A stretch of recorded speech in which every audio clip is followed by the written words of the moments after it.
माझी जन्मठेप भाग 119.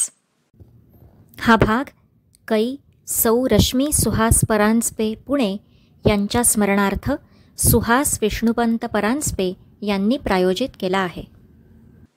ह्या राजबंदीवानांमध्ये ज्यांचा माझ्याशी पूर्वीचा प्रत्यक्ष परिचय होता असे म्हटले ते म्हणजे प्राध्यापक परमानंद हेच काय ते होते. ह्यांच्याविषयी आणि इतरांविषयीही शक्य ती माहिती आम्ही बंदिवानांस पूर्वीच सांगत असू. त्यायोगे आणि ते सर्व बंदिवान येताच त्यांच्या तोंडून त्यांच्या ध्येयाची, त्यागाची, त्यांच्यातील ज्या शेकडो जणांनी फासावर किंवा उघड सशस्त्र चकमकीत प्राणत्याग केला त्यांच्या अद्भुत चरित्राची, त्यांच्या कटांच्या योजनांची, लढाई प्रत्यक्ष पाहिलेल्यांच्या तोंडून फ्रान्स आदिक रणस्थानातील युद्धांची माहिती ऐकत, त्यामुळे त्या वसाहतीतील राजकीय जीवनात फारच मोठा फरक झाला. त्या सहस्रावधी बंदिवानांस जगतातील उच्च वातावरणात झालेल्या घडामोडींचा विचार करण्याची बुद्धिशक्ती आणि क्षमता यावी आणि हिंदुस्थानच्या विस्तृत राष्ट्रीय जीवनात त्यांनी भाग घ्यावा असे शिक्षण देण्याचा जो आमचा प्रयत्न चालला होता, त्यास ह्या शेकडो राजबंदिवानांच्या आगमनाने महत्त्वाचे सहाय्य झाले. त्यांच्यात माझ्या प्रत्यक्ष परिचयाचे असे प्राध्यापक परमानंद हे जरी एकच गृहस्थ होते तरी त्यांच्यातील बहुतेकांस माझी माहिती होतीच. इतकेच नव्हे तर त्यांच्यातील बहुतेकांनी माझ्या लेखांचा आणि पुस्तकांचा अभ्यास केला होता. त्यांच्या मनात माझ्याविषयी असलेल्या ह्या पूज्य भावनेमुळे ते आत पाय ठेवताच माझ्या भेटीसाठी साहजिकच आतुर होत. अधिकाऱ्यांनी मला त्यांच्यापासून दूर ठेवण्याचा प्रथम पुष्कळ यत्न जरी केला तरी शेवटी केवळ तितक्या मोठ्या संख्येस त्या कारागारात सांभाळणे अशक्य झाल्यामुळेच त्यांच्याशी माझे दळणवळण सर्रास सुरू झाले. अमेरिकेतील गदरपत्रात माझ्या 57च्या क्रांतियुद्धाचे भाषांतर हिंदी, उर्दू आणि क्वचित पंजाबी भाषेत होत असे हे त्यांनी मला सांगितले. त्यांच्यातील एका गदर पक्षाच्या उच्चशिक्षित प्रमुख पुढाऱ्याने, ज्याने लाहोरच्या खटल्यात मरणाची शिक्षा होत असताही आपला बचाव करण्याचे साफ नाकारून क्रांतिकारक यत्न मी केलेच होते, मग बचाव तो काय करायचा म्हणून शेवटपर्यंत आपला निश्चय सोडला नाही, त्याने मला सांगितले की मी एक हौशी मनुष्य होतो, राजकारणात काही भाग घेत नसे, पण एकदा एका स्नेहाच्या आग्रहाने आपले 57चे क्रांतियुद्ध हे इंग्लिश पुस्तक वाचायला घेतले. तो दिवस आणि सबंध रात्र ते वाचित होतो. संपवून दूर ठेवले आणि तेव्हापासून माझे जुने जीवनही दूर झाले. मी राष्ट्राच्या विमोचनाची शपथ घेतली आणि येथपर्यंत आलो. आम्ही विनोदाने येथपर्यंत या शब्दावर कोटी करून म्हटले तर मग ते पुस्तक म्हणजे अंदमानाचे तिकीटच झाले आहे म्हणायचे. पूर्वी सैन्यात चाकरी केलेल्या आणि नंतर स्वकष्टाने परदेशात जे हजारो रुपये त्यांनी मिळवले होते ते गदर पत्रात क्रांतिकारक लेख वाचताच त्या कार्yi निनावी दान देऊन टाकणाऱ्या एका वृद्ध शीख राजबंद्याने सांगितले की चीनमध्ये केव्हा केव्हा तेथील प्रागतिक लोक हिंदुस्थानची चर्चा करता विचारीत की तुमचे ते सावरकर कुठे आहेत, सध्या कोणत्या कारागृहात आहेत.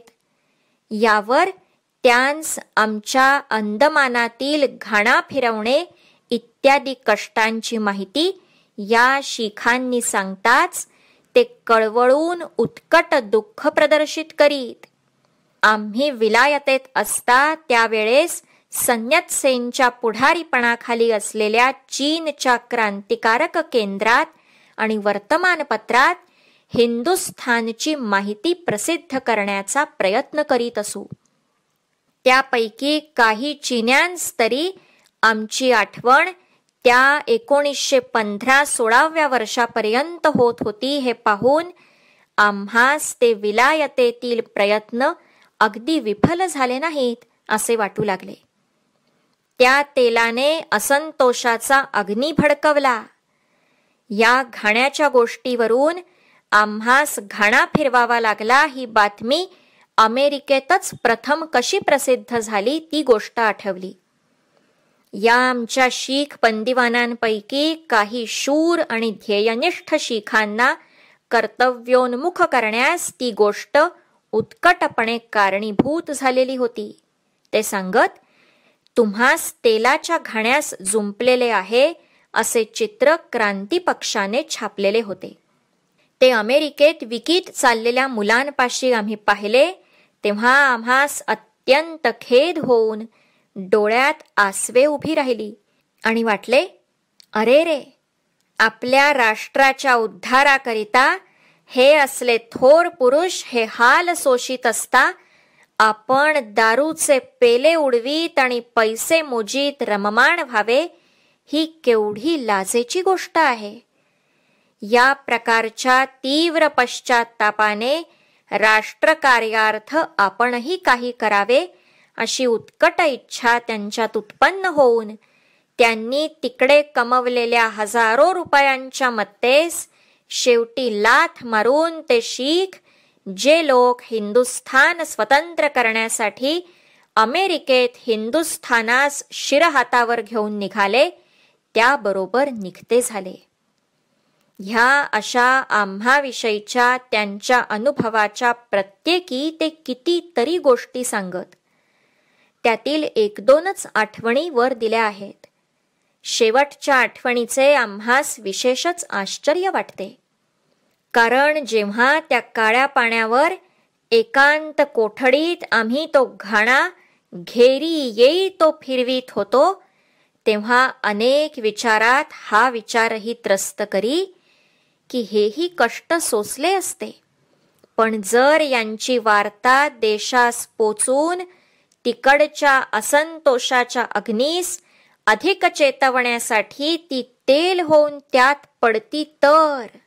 पण ही बातमी, या अंधेऱ्या कोठडीतील हे कष्ट देशास कसे दिसणार? ही बातमी देखील त्यांना कुठची समजणार? त्या विचारांचा विवेकाच्या बळे तेव्हा कसा उपशम केला ते मागे दिलेच आहे.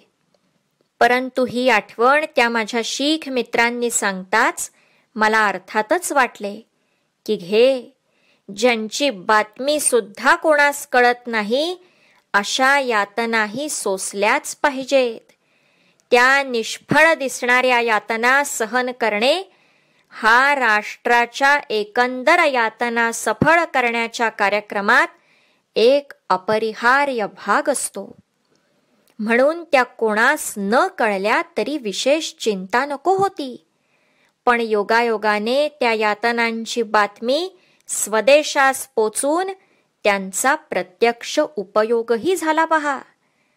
त्या घाण्याने पडणारा तेलाचा थेंब थेंब त्या बादलीत गळत नव्हता, तर देशोदेशी प्रज्वलित झालेल्या असंतोषाच्या अग्निकुंडातच जाऊन गळत होता.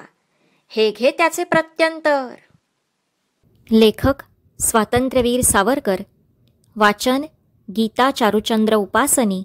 सावरकर वाङ्मयाधिकार श्री सात्यकी अशोक सावरकर.